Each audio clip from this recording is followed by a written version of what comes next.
வணக்கம், welcome to Kiruthika's cuisine. இன்றைக்கி நம்ம பார்க்க போகிற recipe soft and spongy appam. நல்ல பஞ்சு போல் ஆப்பம் ரெசிபிக்கு தேவையான பொருட்கள்: 200 கிராம் ஒரு ஆழாக்கு பச்சரிசி, ஒரு ஆழாக்கு இட்லி புழுங்கல் அரிசி, 50 கிராம் முழு உளுந்து. இது ரெண்டையும் 4 மணிலேருந்து 6 மணி நேரத்துக்கு ஊற வச்சிடுங்க.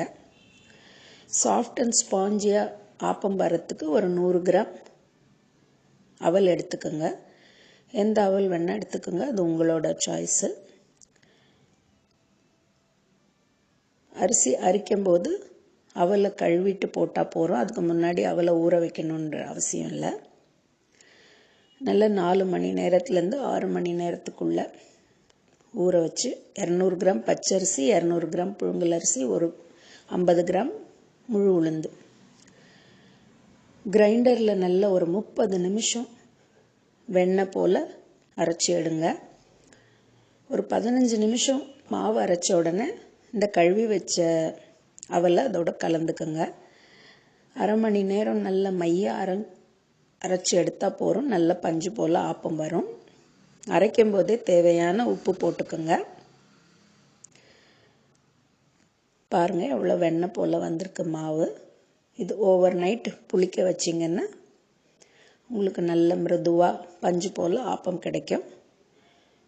தேவையான அளவு தண்ணி மாவில் கலந்துக்குங்க, ஏன்னா அப்போ தான் ஈஸியாக ஆப்பம் ஊற்றுறதுக்கு உங்களுக்கு வசதியாக இருக்கும். நல்ல ஓவர் நைட் புளிக்க வச்சிங்கன்னா மாவு புளிச்சு வரும். அடுத்த நாள் நீங்கள் எடுத்து ஆப்பம் ஊற்றுனீங்கன்னா நல்ல வெள்ளை வெள்ளைன்னு பஞ்சு போல் ஆப்பம் கிடைக்கும். ட்ரை பண்ணி பாருங்கள். இந்த ரெசிபி உங்களுக்கு பிடிச்சிருக்குன்னு நினைக்கிறேன். மீண்டும் ஒரு நல்ல ரெசிபியில் சந்திப்போம். நன்றி, வணக்கம்.